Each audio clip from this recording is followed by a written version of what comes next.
Hello, my name is Nicole Sapio, an opera lover from Alexandria, Virginia, in the United States of America. In April 2021, I began my career as an Amazon author when I self-published my first book. Devoted to one of my favorite operas, the book is titled Verdi's Rigoletto, a select discography with commentary. I would like now to read you its introduction, or prelude. I first heard Giuseppe Verdi's Rigoletto in June of 1998. I was then 20 years old, an English major at George Mason University, and a novice opera lover, or more accurately, a lover of Gioacchino Rossini's The Barber of Seville, the only opera I knew well. Rossinian comedy and music was delightful, but I found I could also love a heavy opera the Saturday afternoon Washington, D.C.'s classical music radio station WGMS, now WETA, played Rigoletto. The recording the announcer, James Bartell, chose was made in 1971 and starred Cheryl Milnes as Rigoletto, Joan Sutherland as Gilda, and Luciano Pavarotti as the Duke of Mantua. Richard Bonning conducted the London Symphony Orchestra and Ambrosian Opera Chorus. I listened to Bartell's plot summary and then to Act One with a curiosity that turned to fascination. I was enthralled first by the story, which seemed to me the perfect tragedy, and then by the music and the singing. It was my first experience hearing Sutherland and Milnes, and my first experience hearing Pavarotti in something other than Neapolitan songs or Nessun Dorma. Rigoletto is a three-act opera, and though I heard Acts 1 and 3 that Saturday, I somehow missed hearing Act 2, the emotional heart of the tragedy. Returning to GMU 2 months later, I searched the Johnson Center Library's CD collection in vain for the recording Bartell had played, settling eventually for a 1984 Rigoletto conducted by Giuseppe Sinopoli and starring Renato Brusone, Edita Gruberova, and Neil Shikoff.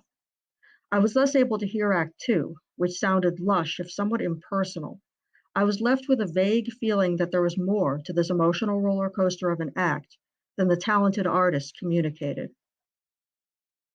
A month or so later, I was searching the library's LP collection and spotted, to my joy, the 1971 Rigoletto. Of course, I took it right over to a record player, of which the library then had several, and set the stylus down on Act 2.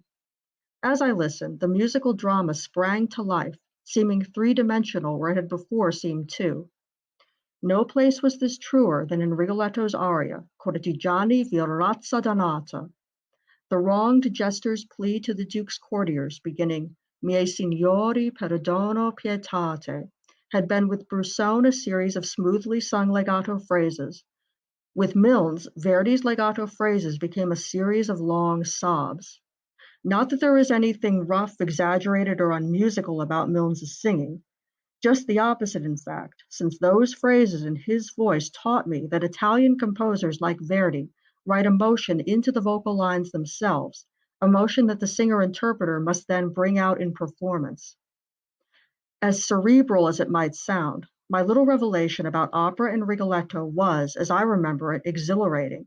So much so that through the years, I have often wished I could relive that early fall day among the LPs in GMU's Johnson Center Library. I tell this story not because I think its type is special or unique, but because I think it is commonplace.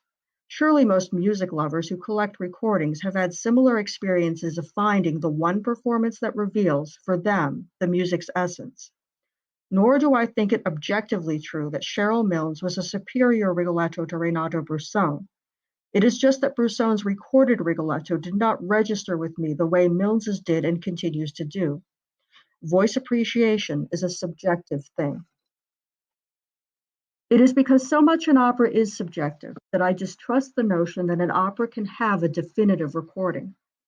Some collectors will tell you that the 1955 Rigoletto starring Tito Gobbi and Maria Callas is, if not definitive, then indispensable. Besides calling to mind Charles de Gaulle's "The graveyards are full of indispensable men," the idea of an indispensable opera recording seems arrogant, a self-proclaimed expert dictating what ought to be in everyone's collection. A more reasonable and accurate statement would go like this. Hearing more than one version of Rigoletto will naturally increase your understanding of the work, and the Rigoletto devotee would want to hear as many of the best available versions as possible. Hence this book, which reviews 14 complete recordings, 2 abridged recordings, and 4 DVD videos of Rigoletto. Of the 14 complete recordings, 13 can be recommended with reasonable confidence, while the 14th, the one with Persona's Rigoletto, has, in my opinion, faults that make it far less desirable. It was included in this book mainly for contrast.